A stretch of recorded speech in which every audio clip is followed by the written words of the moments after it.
What was it that drew you to the profession of nursing? I had gone to see my mom in the ICU. I saw my mom on the bed. She looked very disheveled. As a 12-year-old child, I was very scared and I wondered, are people treating mommy well? About 2 weeks later, when I entered the room, my mom, she looked very happy. She now had braids in her hair on the portion where there was hair, and I was surprised. She looked very well kept. A woman walked in, and the moment that woman walked in, my mom smiled. I was so amazed at how impactful that woman was, and it turns out that woman was a nurse. And I asked her, as a 12-year-old girl, I said, I know mom's hair is now braided. Who did it? She said she did it. It touched my heart. I said, one day I'm going to become a nurse, and I'm going to, like being a ray of sunshine in someone's darkest hours. When I did watch television, I realized that a lot of times, sometimes what you see on TV, like people doing the IVs and whatnot, they're the doctors, but in reality, those are the nurses. We do a lot more than what the media portrays. Safety is our number one priority as nurses, and especially psych nurses is our number one priority. You always want to make sure the patient is safe. As a Cameroonian or African, we tend to think that it's a badge of honor to say, oh, we've gone through struggle, which a lot of us has as African, even as immigrants. You say, oh, I've gone through this struggle, that struggle. I'm fine. I never needed therapy. Therapy is the white man. It's for weak people. But here's what people don't realize: you can persevere all you want. I believe that there comes a point where you will have a breaking point. After a few years of being in psych and noticing that, this is how change occurs, I said, wow, I like this. Welcome to the Nurse on Purpose podcast, where we challenge media stereotypes about nursing and spotlight the incredible and diverse roles nurses play in healthcare. I'm your host, Nello. Every week, I'll be joined by a nurse who is reshaping the narrative. From frontline care to leadership, education, innovation, and beyond, our aim is to show the world that nursing is so much more than what we see on TV. Together, we'll explore how we can collaborate with media and other stakeholders to create authentic and inspiring portrayals of nurses. Let's begin the conversation and ignite change, one episode at a time. Hi, everyone, and welcome back to the Nurse on Purpose podcast. I'm your host, Nello, and I'm so glad that you're joining us today. In this episode, we're exploring an important topic that has been gaining a lot of momentum in recent times. I'm so thrilled to be joined by Flavia Etoundi, a psychiatric registered nurse with over 11 years of experience in psych nursing. Flavia has worked extensively in advocating for patients' mental health and pushing the boundaries of psychiatric care.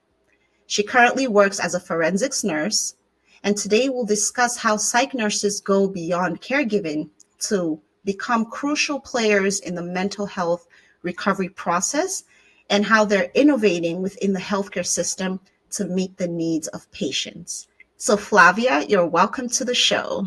Thank you so much for having me, Chinelo. I'm excited. Absolutely. I want to get started by, just like the way I always get started, I want to talk about your journey in nursing. What was it that drew you to the profession of nursing, and why did you pick psych specifically? Great question.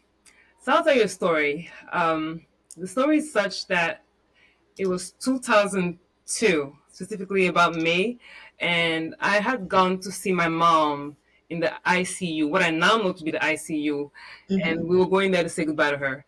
And when I went there, I saw my mom on the bed. She looked very disheveled, did not look well taken care of, and she had gone there for brain surgery. And so what I noticed was that there was the left portion of her scalp was shaved, and I saw, the incisions. And the other portion of her hair was very disheveled, unkept. So as a 12-year-old child, I was very scared and I wondered, are people treating mommy well? Because she did not look like the woman that she used to be. My mom, she had been diagnosed with brain cancer, terminal brain cancer. And so they had done the surgery at Holy Cross Hospital. Cut a long story short, about 2 weeks later, They said that she was getting better, and she was now in what I now know to be the med surg floor. So we went there to see her. And on my way there, I was so nervous. I was so scared. I was wondering, oh my gosh, I did treat my mom well. Yeah. And when I entered the room, my mom, she looked very happy. She now had braids in her hair on the portion where there was hair. And I was surprised. She looked very well kept. And here is the moment that I will never forget in my life. A woman walked in. And the moment that woman walked in, my mom smiled. I mean, the smile just lit up the room. And I was so amazed at how impactful that woman was. And it turns out that woman was a nurse. And I asked her, as a 12-year-old girl, I said, I know his mom's hair is now braided. Who did it? She said she did it. So it touched my heart. I told myself that I want that impact.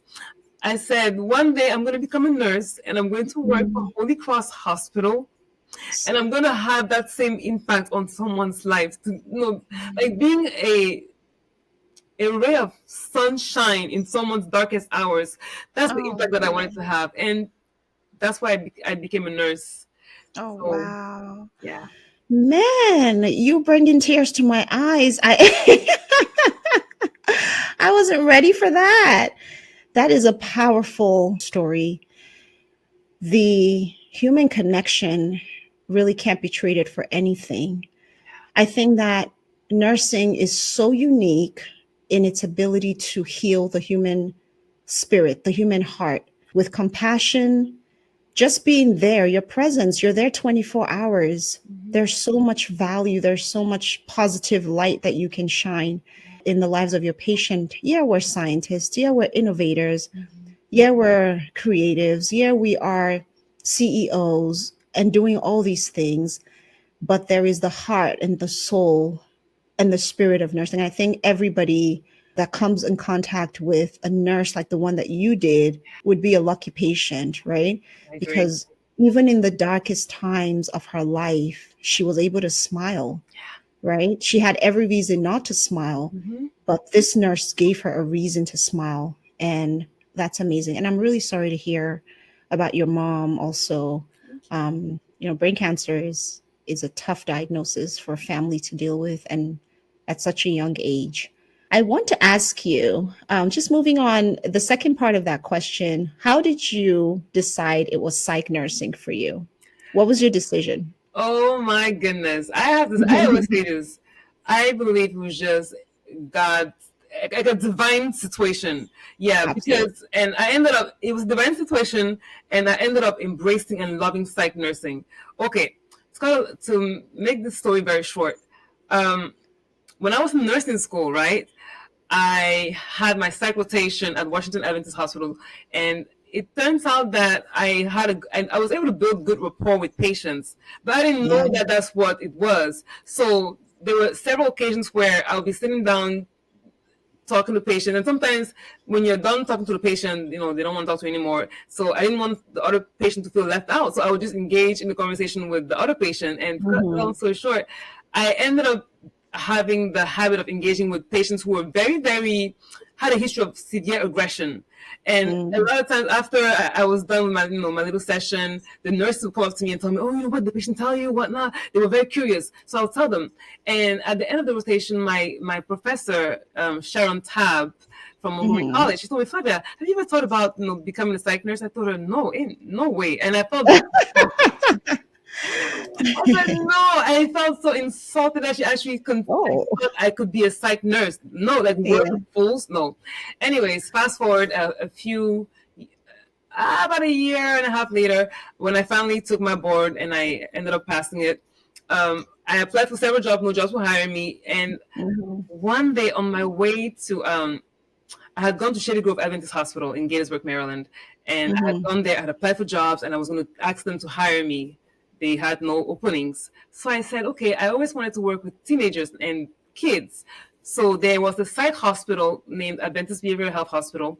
And I said, and I had an inclination that, hey, let me go in there and just talk to the nurse manager who works with kids and adolescents. Maybe they will give me a chance. I hadn't applied. I didn't know they had an opening, but I was like, hey, what do I have to lose? So I walked in there. I asked to speak with the manager who works with children and adolescents. And she came out. She asked me who brought you here and whatnot, and I was just telling her I just walked in. I would like to work, and she literally Yeah. started to ask me questions, and I realized that she's actually interviewing me. So and I was answering to the best of my abilities, telling her I have experience with working with children. I love Yeah. kids. I'm a student mentor at school. Everything. I'm just like throwing everything out there about how much I just love. I want to make kids, teenagers' lives better because I know what it's like. Cut a long story short, she ended up telling me, I like you. You're young. You're a go-getter. Go online, apply for this position. I'm going to hire you.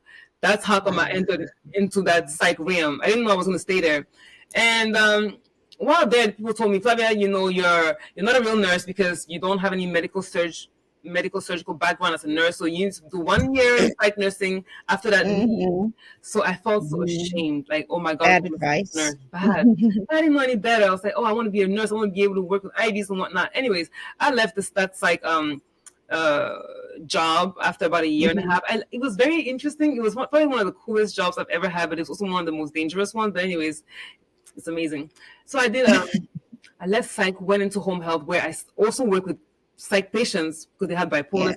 I didn't know, but it was still psych, but it was home health. I was Cut long story short, that job, I experienced my first burnout, what I now know to be burnout. I didn't know it was burnout before. Anyways, and then to cut a long story short, once I left that job, I was trying to find another job, and doors were not open for anything else besides psych. Like, I would apply for a med surg job, the orientation would be canceled, my car would not work. Anyways, with psych, it opened. So I ended up getting another psych job, and some kind of way, I ended up starting to like psych.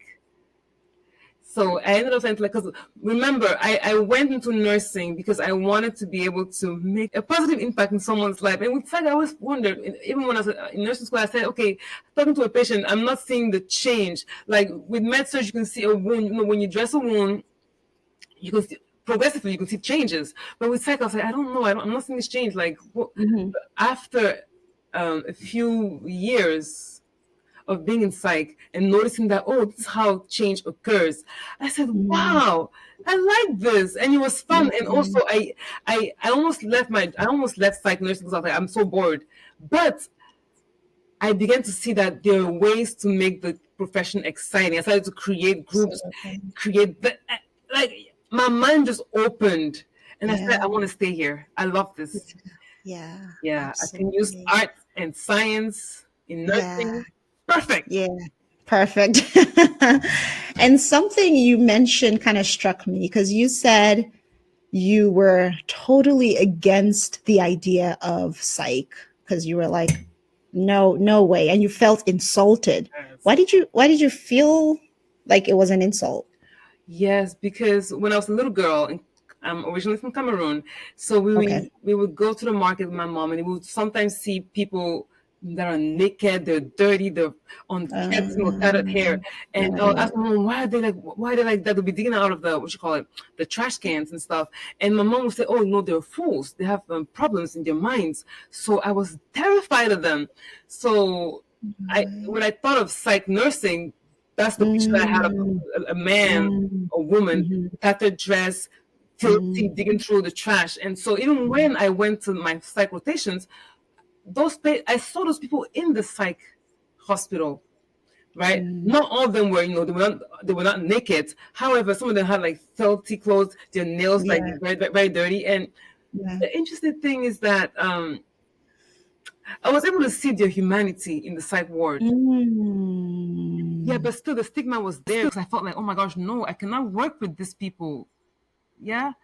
Based on my cultural background, my experience as a little girl, and just also, I had called my cousin from France. I told him, I found a job as a nurse. He's like, yeah, where you work? He's like, I work in a psych hospital. Who's like, you work in an asylum, an asylum for the insane? Oh my God! Like, just there's a way that when you see something, it hits differently. I said, oh my gosh, I felt so ashamed. He was like, oh my gosh. So I felt that in me, so I did not want to be associated with that at all. So, yeah. Well, I'm really glad that, somehow, even when you were running away from it, there was a draw and a pull toward it, right? Sometimes you just have to embrace that deep feeling in your heart that this is where you're supposed to be. Yeah. And you were kind of guided toward that place just by destiny, right? It's like every other door was shutting and psych was the door that was opening. And now you're growing to love something that originally you would have never, if you had listened to the opinions of others, Yes. or if you had listened to your own bias, you wouldn't have seen what you call the humanity in those patients, right? Because they're not just patients that have mental health issues. They're human beings first, right? They weren't born that way. There's something else inside of them. And I really love the fact that you're passionate about seeing beyond the illness, and trying to connect with the human being. And I love that. Okay, so I want to ask you, what is something that you feel sort of passionate about, something that you have a purpose to do within the field of nursing, something that really drives you? You're like, oh, I really want to see this thing change. What is that thing for you? What is it that motivates you? I would like to see the younger generation being properly educated about the risks that come with drugs. Mm. And it's something that it really hits close to home, because when I was younger, I grew up I was born in Cameroon, came to America when I was 11 years old. So in school, we had this program called DARE. Yeah. DARE program, Dare to Resist Drugs, Violence. Yeah. So I was so terrified of drugs that I never did drugs, never smoked, because I was like, I don't want that. And however, nowadays, it seems as though people are making drugs cool, right? And we know that mental health crisis is at an all-time high, and people are now finding ways to cope. It's just so sad that some of the ways that they're finding are ineffective. And this new generation are thinking that, oh, if I take this particular drug, I don't want to name names, but like they'll name you the drugs that, oh, you take this, you're gonna feel stronger, you're gonna feel calmer. It's gonna anxiety is pretty high nowadays. So people will, like the younger generation, they want to know how to cope with the anxiety. They want to feed in. It's just so sad that they don't know the risks that are involved. I'll tell you this, and it's something that marked me forever. There was a patient who was brilliant, brilliant girl, smart, in college. So the mom called me telling me, Flavia, I don't know what to do with my daughter. She went with her friends, hung out. She took marijuana. She started taking marijuana, and now I don't recognize my daughter anymore. She is struggling with school. She's very terrified, very paranoid, and I don't know what to do. And I gave the mom. I told the mom to bring the child to the psych ward. To cut a long story short, we provided the care that we provided. We educated the patient, and I hope she turned out well. However, there's been many cases where when you get that marijuana, you may get the wrong batch where they put additional chemicals and whatnot. And I'm telling you, you just smoke that thing one time and you lose your mind forever. Is it really worth the risk? I know that we're all curious, but that's the thing. I've seen some people that are brilliant that have now lost your mind because they did that. They smoked that marijuana once. It's very sad. Yeah. So your passion for children still comes through because you're still looking at, oh, I want to help the children. I want to, help them understand the risks, like risk-taking behaviors. And so I think that as nurses, we can have several passions, several interests, and we can combine all of them, and build something powerful. What I want to know is, what are some of the core responsibilities of psych nurses? Like outside of or different from other areas of nursing practice, what are some of the core responsibilities of psych nurses that help to support patients with mental health conditions? As far as in the unit, in the hospital setting, or just in the in the hospital? In the community or in the hospital setting? I'll say first off, in the unit or in the hospital, one, just always maintaining patient safety. Safety is our number one priority as nurses, and especially psych nurses is our number one priority. You always want to make sure the patient is safe. So what does that look like? You want to make sure that you ask the patient thorough questions. You do a thorough assessment of their the mental well-being. Yeah, you want to always make sure, okay, are you having thoughts of hurting yourself right now? Thoughts of hurting anybody? Do you have any goals? And based on your answers, you know how to tailor the next questions. If the patient tells you, okay, I'm having thoughts of hurting myself, then you ask, okay, what is your plan? And like there's the sequence of questions that you have to ask to make sure that you keep that patient safe. So the psych nurse, again, has to have proper training in her assessment questions and knowing what the next step of action is for Absolutely. the intervention. So that's that. And also, what makes us different? Just being able to identify contraband. Mm. Yeah, and that's in the unit. And let's say, for example, in different hospitals operate differently. So in the hospital that I've worked in, whenever there is a code green stands for combative patients. Whenever there's a code green announced, this a nurse from the psych floor has to go to that particular unit in that particular patient's room to go assist the other nurses. So as a psych nurse, which is psych background, you go over there, you are able to help the like a med surg nurse tell her, okay, this patient, he wants to elope. Guess what? You even know why. And you give her the tools. Okay, Mr. Johnson, you go in there as a psych nurse, you build rapport with the patient, you first find out what's going on, you build rapport with the patient, and then ask them, what's going on? How can we help you? Oh, you want to smoke? Okay, you want to smoke. What can we do to help the patient smoke? Then you empower that nurse and tell her, okay, here's what we do to help the patient cope with cigarette cravings. You can get a nicotine patch, you can order nicotine gum. There are options. So then you empower that nurse to know what the options are, and you refer her to the psychiatrist. Like, okay, call this doctor. He's gonna order this. In the community, just being able to be aware of what's going on. As a psych nurse, you can tell when someone is having an experience, a crisis, right?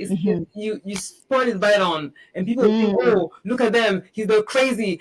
Like people who are not trained, they will look at that person and think, oh, the person is going, he's crazy. Like they will just not want to deal with the person. But as a psych nurse, you're able to recognize that, and if you choose to, you can assist, or maybe you can you know how to escalate. So you can call 911. Yeah. Or you can approach the patient. Okay, I see you're distraught. Is there any way I can help you? You do it therapeutically if you feel the need to. You don't have to. Yeah. Or you can educate people. Oh, especially this particular education is very key. Tell them this person is having a crisis. They're not crazy per se. You don't know what they're going through. Education is very important for in the community as psych nurse. You mentioned therapeutically. Therapeutic communication seems to be a huge part of nursing, but I think also, especially psych nursing, because when you're dealing with a person's mental health, how you approach them, how you de-escalate matters a whole lot, right, in their recovery process and in the way that they're going to respond to you. So you guys really have to be up on top of your game with your therapeutic communication, both in the hospital and in the community. So have there been any experiences that you would say have stuck out to you, whether that's been a positive experience or a negative experience with a patient that has really made an impact in your psych nursing journey? Yes. So I have. There was a particular patient that I had, and I'm someone I care about patients, and she was pacing, had her headphones on. She had experience being incarcerated, and again, where at that time I was working at another forensic hospital, and I noticed her patient. Let's call her Sarah. I said, okay, Sarah, are you okay? I see your patient in her room. She was preoccupied. I could just tell something was not okay, and I was concerned. So I was like, oh, Sarah, I noticed you're pacing a lot. Are you okay? The patient told me, oh, I'm okay. I'm fine. Just that there's something on, they put something in my bag. I said, okay, can I see it? It's like, yeah, she pointed out to me. And then, to cut a long story short, what did she even tell me? She said, oh yeah, she made this statement. She said, if you guys don't take out this thing in the back of my neck, I'm going to stab someone. And in psychiatry, a threat is as good as a committed act. So right then, when I heard her say, I know she said it out of anger and whatnot, but making such threat is very important for a nurse to always remember and to address it immediately. So I told Sarah, I said, Sarah, I hear you're upset, and I mentioned to you that I will notify the treatment team about what's going on, and I'm not seeing anything on your back, but I'll put you down. I'll write your name down for consultation. I mentioned that to you, and I had mentioned that to her. And however, threatening to stab someone is not okay. And I told her that's not going to happen. The moment I said that's not going to happen, she then walked towards me and told me I do whatever the F I want. The moment she said that, man, this is a woman who's like, she's pretty, like almost like 300 and something pound tall. And I'm, 5'6", 1 something. So I saw the glare in her eyes, and I saw the tone that she had. Fear came over me. I said, oh my gosh, I need to get away. So I just walked away. I almost literally ran to the nurse station. Why am I saying this? I'm saying this because that experience shook me. I literally took off work because in my experience as a psych nurse, when a patient threatens you, they can actually commit that act, and some of them actually have committed those acts. So the reason why it marked me was I reflected on that experience. I said, Flavia, I remember everything was fine. The moment you said that's not going to happen, and I said it in a very like stern tone, like almost like a commander tone. Yeah. And the moments where that's okay, but you have to know when to use that. And I realized that, oh, this patient has experience she has experience being incarcerated. Yeah. And maybe some people have talked to her like that, and she got defensive. So I told myself, no more will I use that kind of tone. Yeah. So I said, I have to adjust the phrase, the tone in which I speak to patients. And it wasn't all the time, but that time it really marked me. I said, she reacted to what I said. Yeah. That's not going to happen over here. She's like, Yeah. So. She was like, okay, I'll show you. Oh, yeah. And I said, but it was a big learning experience about the tone you use. Yeah. Yeah. I want to ask if there is a fond memory or something like a lesson, a key lesson that you can pass on to younger nurses that are coming up. Maybe they're choosing to pursue psych. They're thinking about a career in psych nursing. What would you advise? I'll first tell them to know why they have to understand why they're pursuing psych nursing. That's very important, because when you know why, it will keep you there. Because the moment where you will feel like, why am I even doing this thing? I didn't sign up to get beat up at work. Like, you're gonna question your decision. Yeah. So for one thing, know why you want to do it. Number two, educate yourself about what psych nursing is like. And I don't, even though I shared that experience, every day it's not like that. I don't get threats all the time like that. Some days I'm partying, like we're having a good time. Yeah. So educate yourself about psych nursing by doing research, talking to psych nurses. It's so broad. It's so like it's so broad. So educate yourself about psych nursing, and just be humble. And another thing that nursing students who are aspiring to go into psych nursing can do is shadow a psychiatric nurse. So it sometimes may be a little challenging, but it's possible. Or if they're not able to shadow the nurse, they can find a psychiatric nurse and ask her questions. You can probably call the hospital, request to speak to a psych nurse or the psych nurse manager and request for an interview. And you can just ask the questions that you desire to know about. For example, what is it like working as a psych nurse? What are the pros and cons, the challenges? And just have them describe to you your best day or your worst day, what it looks like. So yeah. Absolutely. I think there are misconceptions about psychiatric nursing that all you guys do is pass out meds. And everyone wants to go into psych now because it's such a hot buzz word, and everyone is getting like another degree as a psych NP or another, because there is a market, a window open. It's like people can work from home, and they can have some more flexibility But I think that what you're relating to me is that it really is a passion and a calling. And if you don't have the ability to bear the burdens of others, pretty much most of your day, mentally and emotionally, then it's really not the thing for you. So think wisely, think through, think through it, think well, and all of that, right? Yeah. Okay. Yeah. Now, I want to switch gears just a little bit. This is a show or a podcast where we really want to highlight the things, the amazing work that nurses are doing, just like you. But also, I want to talk about media stereotypes of nursing and how we're portrayed in the media. So I want to ask you, what is your perception of the portrayal of nurses in the media? If you watch any shows, if you see anything, what do you think that comes from? When I did watch television, I realized that a lot of times, sometimes what you see on TV, like, people doing the IVs and whatnot, they're the doctors, but in reality, those are the nurses. We do a lot more than what the media portrays. And sometimes, too, what the media portrays as the doctor doing it is actually typically the nurse doing that. And that's not okay, because it gives society a false perception of what the nurse does.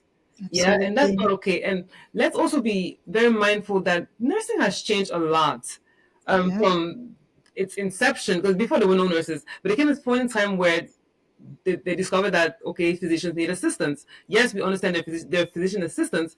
Nevertheless, the profession of nursing was birthed, and that profession of nurse, when it was birthed, nurses were subservient to physicians. However, Absolutely. things has changed. A lot of progress has been made through education and research and all of that, advocacy. And now nursing is, in my opinion, at a level where we are not so much subservient to physicians. We are, what's the word? Collaborative. Yes, we're collaborative with them. And it's important for nurses to know that they collaborate with the physician. They're not Absolutely. underneath them. And the media has to change that.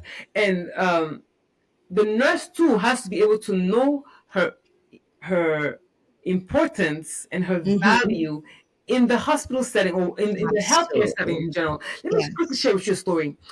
There came a point where we had a situation at work, and the change had to happen. We telling the doctor, oh, this patient is very aggressive. We need for you to adjust the medication, do something, intervene. The doctor said something, and it marked me. The doctor and the psychiatrist who prescribed medication, and the psychologist said, Flavia, I hear that the patient needs to change, and he's violent, aggressive, but guess what? We cannot do anything because there is no nursing documentation. The moment they told me that, my eyes were open. I mean, I already knew that, but to hear them say that, remind me of that, I said, oh my God. So literally, to me, it was like, our documentation is like, I won't say power move, it's so vital. It's vital. It's too bad, because they were telling me, Flavia, we don't have to, mind you, right now I work as a forensic nurse. Say, Flavia, we have no evidence to back up initiating this intervention, because the nurses have not been writing notes. You have not been writing that the person is aggressive, that he's been, clenching your fist, threatening you. You haven't been writing that they're telling you, F you, I'll kill you. There's nothing on there. So there's no evidence to prove that this patient needs this degree of intervention. And nurses have to know that, because of their assessment and evaluation and the documentation, they're able to bring change to healthcare. They are powerful. We are powerful as nurses. The doctors need our evidence. We're not just working 24 hours for nothing. No, we are collecting data, and we have to be able to transfer the data into the patient's chart to give the doctor an accurate description of the patient's status. It's a very powerful responsibility. Wow, you blew me away there. Yeah, I think that it's the partnership. We have to go from that subservient role, as you say, to realizing that we're partners in this. And I think until nurses really start to find their own voices, I think sometimes nurses can be lax when it comes to pushing pushing those boundaries, standing up, speaking up. They're just like, oh, I just want to do my job and go home. I got my family to worry about. So we're not as forceful as we really could be. But I think that we need to start really realizing that we have a scientific backing. We're not just order takers. We are not just robots. We have more to say, and our presence in the healthcare system is, you can't even, you can't do away with it, right? You can't have healthcare without nurses. And so when we realize that we're there, but we're not just there to be the, robotic order followers or order takers, but we're there to practice with our scientific research, with the evidence-based practices, and then partner with the physicians to bring the best outcomes for the patients, and see yourself as more. Don't see yourself as less. That will really start to change the landscape of healthcare and how we're perceived. So that was a powerful, I appreciate that. One of the key elements of psych nursing is, like we said, therapeutic relationship. Okay. What do you think it takes in order to build the trust, right, with your patients, especially those who are dealing with mental health issues? It can't be easy. So how do you get to the point where you can build that trust and that rapport? Great question. I would say first off, you have to be self-aware of your state of being at a given time. Yeah. So if you come to work and let's say you're stressed out and whatnot, you have to be able to tell yourself, like, talk to yourself and tell yourself, okay, I'm not in the work environment. I'm going to find a way to just cope with what I'm going through. Yeah. Because that self-awareness, it determines how you're going to engage the patient and how you're going to respond to them. Yeah. So self-awareness is very key.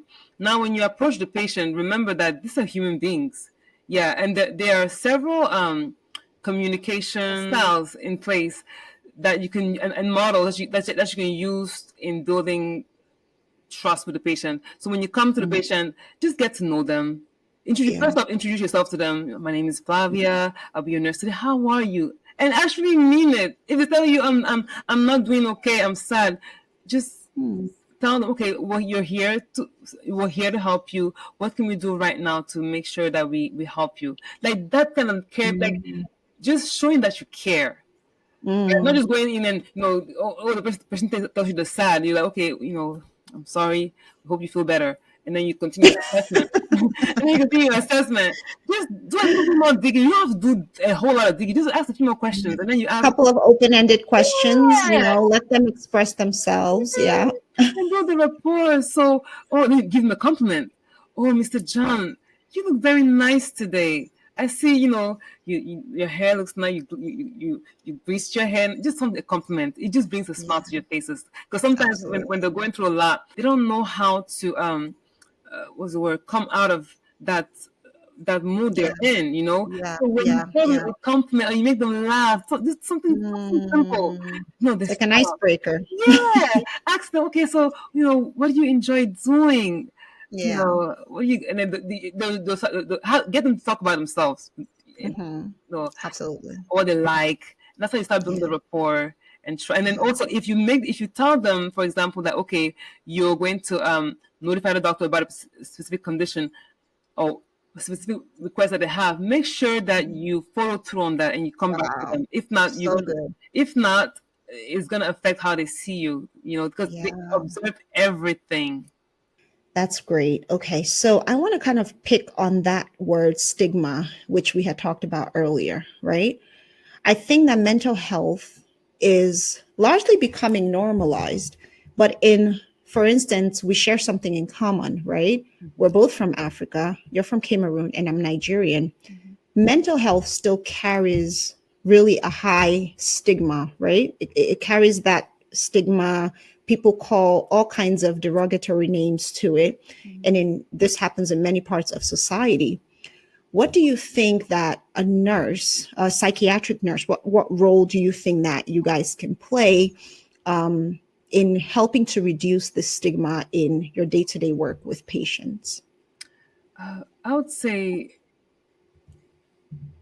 educating the patient. Educating the patients. So in psych nursing, depending on the facility, it's typically a communal setting. Our patients are they're ambulatory. They can they can even run. They can walk. A lot of them they're physically able to do a whole lot. Just that on their mind, they have mental ailments. So we Yeah. usually have something called community meeting.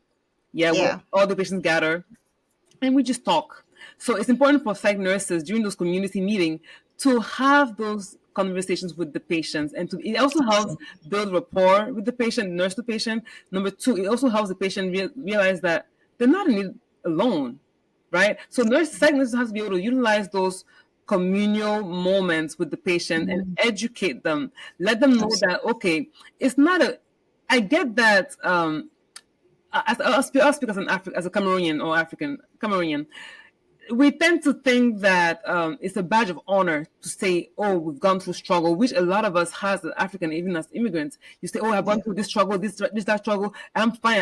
I never needed therapy. Therapy is the white man. It's for weak people." Yeah. So Yeah. when we glamorize that, we say, "Oh, I persevered," but here's what people don't realize: you can persevere all you want. I believe that there comes a point where you will have a breaking point. You will Absolutely. have a breaking point. It's only a matter of time. It can happen when you're 40, 50, 90. Mm-hmm. Who knows? And Yeah. people have to realize that when you do have that breaking point, it's okay to get help. It's okay to get what God created. Like I believe, we're created by God, and I believe that we're not made to live in isolation. Absolutely. So we're there to help each other. So when you reach your breaking point, get go ask for help, or if someone notices that you need help, allow them to help you. Sometimes when you're walking, for example, you may fall and you may even try to get up, do your best to get up, but you're struggling. Someone may Yeah. see you and say, "Oh, here's my hand, come, I'll help you." Oh, So beautiful. we as a society, like a psych nurse, must be able to communicate that to the patients so that they're able to see that okay, it's okay to get help. There's not like we should not be so prideful that we don't allow ourselves to be helped. That's so good. I think that education piece is so important, right? Because, like you said, people almost like glory in their struggle and their ability to not need any external help in order to get through it. But when we have better resources, at that time, they probably didn't have what we have today. Yes. And that's okay. It's like if you used to get water from a well in your village, for instance, and then the city or the village brings water to the borehole to now where you're having water flowing through your pipes, Yes. you're not going to be like, well, I'm going to pick up my bucket and go right back to the well, because I just want to prove that I can struggle. No, you have a better resource. So you have to use that resource. And that's what it comes down to. So I think that when people almost shame people for going through therapy and say, well, when I was your age, you guys are you gen whatevers are always so broken down. While there is a level of that, I think as a society we might be becoming a little bit less resilient. But I also feel like there's no shame in using the resources that are at your disposal. Exactly, especially if you're going to be healing your mental health, because that only helps all the people around you, the relationships around you. It's not just for you, it's really for your entire, sphere. So I think that that's a great thought that we need to educate more and really take away that stigma and that badge of honor for struggling. Yeah. And that's awesome. Okay. So where do you see psych nursing going in like the next 5 years, 10 years, perhaps even in Africa? Where do you see that going? So where I see psych nursing about 5 years from now, I see them being more, what's the word, influential in your role, in your profession. So I want to make sure that psych nurses know that nursing is an art and a science. Okay. And I see some nurses within the psych field branching more into research per se, or they can do psychiatric nurses as it pertains to art, you know, and also make sure to emphasize that nursing is a profession that involves caring for the ill, the disabled, and the dying while promoting health and preventing illness. So maybe some nurses, you see them creating music about coping skills. Mm, You know, that's maybe good. some fashion designers, like different things, just Mm, as it pertains to art.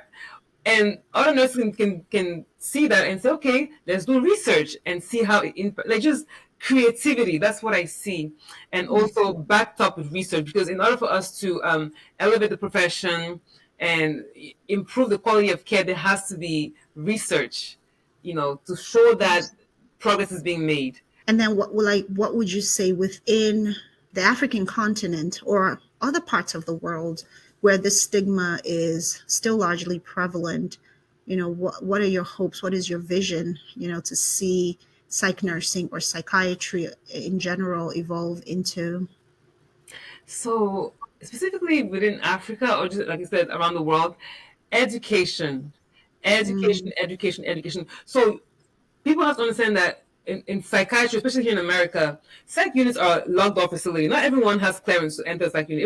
Even a nurse who can work in a med surg floor, she may not be able to have access to enter a psychiatric unit. So people sometimes they don't know what goes on in there. Their loved one is in there. They have no clue what happens. Yes, you may see movies, and maybe movies can, they can exaggerate certain things, or they may, what's the yeah, word, dilute certain yeah, content, right? yeah. However, is I believe that with psych nurses going in the community and just all Mhm, schools, educating people about what actually goes on is important, and also mhm. emphasizing the fact that we are all human beings on this earth having a human experience. No one is perfect. Yeah. Yeah, So yeah, we have yeah. to be able to tell people that you can see someone in your lowest State. stage in life, but Mm, don't judge them based on the chapter of the story that you encountered them. Because maybe yeah. prior to you meeting them, they were a CEO of a major company, and everything was perfect. And they were financially stable, everything was great, but something happened where they Mm, had a crisis and they did not know how to handle it, or they were just tired. They were just right. tired, and so they just allowed. They stopped caring, and pretty Mm, much their life collapsed. Being able, mm, so people must always ask themselves that what they see right now, right? Why is the person like this? So as you're judging the person and whatnot, always ask yourself, how did this person get there? yeah. We have to be Humanize them. yes, elevate our level of caring, our level of Mm, empathy, our level of education and intervention as a society and absolutely. as nurses. Absolutely. I love that. Um, I want to know a little bit more about your personal goals. And we're coming to a close now, but I think I could talk to you for even more hours. We're coming to a close, but as we end, I want to know what are some of your own personal goals? What would you really love to do for the profession of nursing in your own life within, say, the next 5 to 10 years from now? Ah, it's fantastic. So what I would love to do is I would like to create educational program for Mm, psychiatric nurses to use within the psychiatric setting. So what I noticed is that a lot of times on the weekends, it's usually not busy on the psych unit, and so sometimes patients get bored, but they don't want to be obliged to go to certain groups. So you want to have structure, but not too much structure. So I want to be able to provide psychiatric nurses with certain group tools they can use to teach about medication, to teach about mm. the patient's illnesses, different things. Yeah, just equip the psych nurse. That's what I want to do. And by Yes. doing that, that one quote, Nelson Mandela said that education is the most powerful weapon you can Mm. use to change the world. So I want to be able to empower psych nurses to educate patients so that they can then, transform their lives. Additionally, I would like to also work on policies. I Mm. realized that in nursing, it matters who writes the policies because it guides our practice. I didn't know that before, but now 10 years in the field, I'm realizing that, you know what? We have to address the policies. I don't know if the people that are writing it Yes. have ever been on site floor before. Yes. So, two areas. I love what you said about empowering the nurse. Hmm. It's so essential that we're taking care of our patients, but somebody has to care for the caregiver. If we can pour into the nurses, if we can pour into our healthcare workers in general, then they can find more fulfillment in going to work every day and giving of their best selves to their patients. And then about policy, of course, policymakers are the ones making all the decisions. They're calling the shots. They're the change makers. And so nurses need to have a seat at the table because we are the largest profession in healthcare.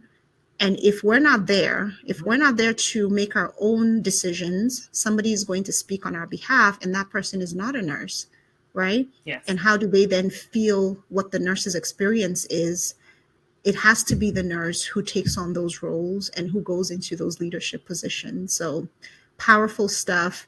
Absolutely love talking with you. We're going to play a game. And this is like my favorite part of the podcast because I kind of get to put you on the spot a little bit, but also give you some kind of directorial authority. Yeah. Okay. So this is a game I like to play, and I'm gonna pick a genre. I have a couple of genres in this jar. Well, not a couple. There's a lot of genres in this jar, Okay. and I'm gonna shake. No cheating. When I pick the genre, I want you to automatically become a screenwriter. I want you to become automatically a director and create your own show based on this genre. Are you ready? Yes. Yeah. Okay, let's do it. Shake. No cheating. Picking it out. And your category is drama. Oh my gosh. Perfect. Oh, perfect. Okay, so Flavia, you have to tell us, give us a 2-minute storyline of a drama. It could be a series or it could be a movie where there's a nurse lead or a nurse character. Mm-hmm. And tell us, how would you want this nurse to be portrayed? What kinds of things would you like to see? And now it has to be dramatic because you just picked that. Okay. So 2 minutes. Okay, if I go above, anyways, I'll just go. No, so, take your time. Let's call it flexing and documenting. Okay? So here's the nurse. Let's call her Linda. Linda, so she used to be overweight, right? She's an overweight lady in her past, and then she decided to just, she wants to change her life. She transforms her life. New Year's coming up, she goes to the gym, gets a nutritional try. Anyway, she loses weight. Yeah. So now she likes the way she looks. She's more confident. And then she goes to work. While at work, her charge nurse assigns her several patients. One of the patients that is assigned to her is OG. Now, OG is an obese lady, and OG knows she knows the nurse Linda, from another facility. So then when Linda now comes to OG and introduces herself, hello, Miss OG, my name is Linda ABCD.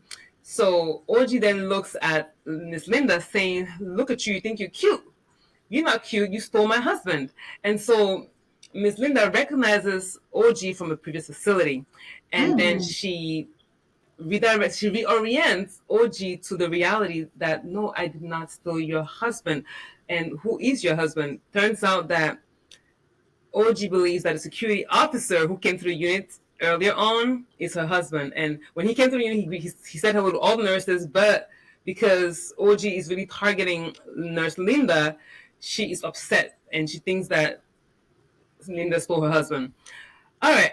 So then OG then begins to threaten Nurse Linda, saying, you think you're cute? I'm going to, mind you, if I was Nurse Linda, my hair would be up, because in psychiatry, we cannot have our hair down like that. Yeah, I was going to say, you have some beautiful hair. Yeah, they can snatch your hair. I mean, hey, so Nurse Linda's hair's up, right? In the bun. All right. So then OG then tells Nurse Linda with clenched fist, I'm going to kill you tonight, you B word. And Nurse Linda then verbally redirects OG. She tells her, OG, I can see that I can see that you're upset. Is there any way I can help you? Maybe you want to go use the comfort room. Maybe you want to use your coping skills, like write, your headphones. And then, Nurse Linda also offers medication to OG. OG said, no, I'm not your ID. Then she grabs the chair and slams it on the floor. And Nurse Linda, before moving away from her, tells her that this behavior is not acceptable, it's not safe, don't do that. OG then says, I do whatever the F I want, picks up the chair, slams on the floor again. OG then goes to the nurse's station, informs the charge nurse that here's what happened exactly, and then proceeds to notify the psychiatrist and the psychologist. Guess what happened? Psychologists and psychiatrists both ask Nurse Linda, well, were you hurt? No. Was the patient injured? No. So everything is fine. But here's the thing. Here's where you see the nurse Linda being a powerful psychiatric nurse. What she does then, she tells the doctor, I believe that this patient could benefit from having some medication or, better intervention. Can you please come to the unit? The psychiatrist said, no, I'm not coming. She's okay. You're fine. She's fine. We're good. Nurse Linda then goes through the patient's chart and documents exactly what happened. Patient with clenched fist made threats stating, I will kill you. Right, writing exactly what happened and being very descriptive. Picked up the chair and slammed it on the floor. Now here's where you see slammed it on the floor, and then you write that Nurse Linda, or the writer, verbally redirected client. However, client was not receptive. Then you write in the patient's chart at 11 a.m., whatever time you call the doctor, at 11 a.m., the writer notified Dr. Jones. Patient is at and then you put period. And then you write, patient is at imminent danger to self and others, put period. No new orders at this time, period. Nursing will continue to monitor for safety. Now, I'll tell you this.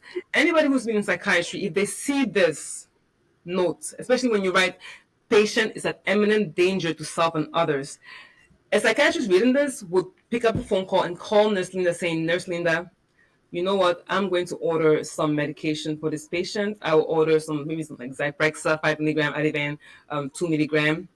Please give it to them. And if give to them orally. And if she doesn't want it orally, then I'll order for injections to be given. Okay? Okay. Nurse Linda will hang up.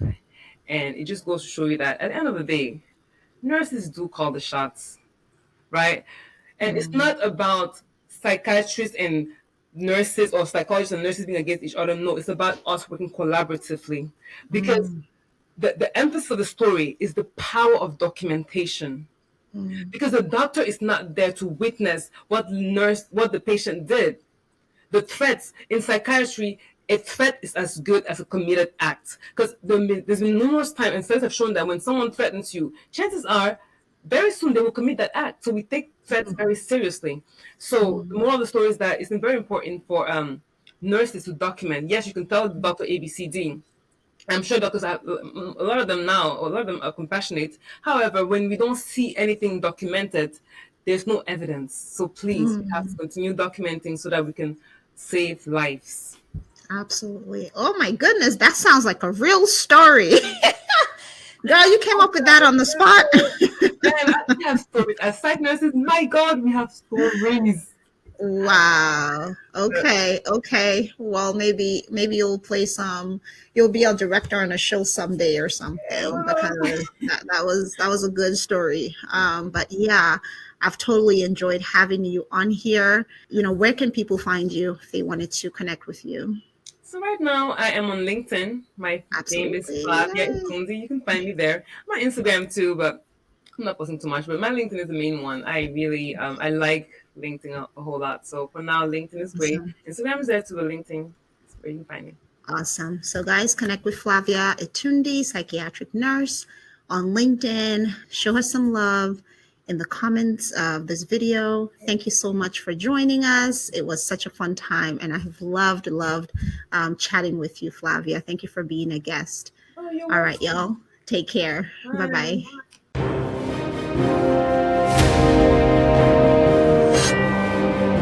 Thanks for hanging with me till the end. I hope you gained some valuable insight into the world of nursing. If today's episode inspired you, please like, subscribe, and share with someone who needs to hear about the amazing work nurses are doing.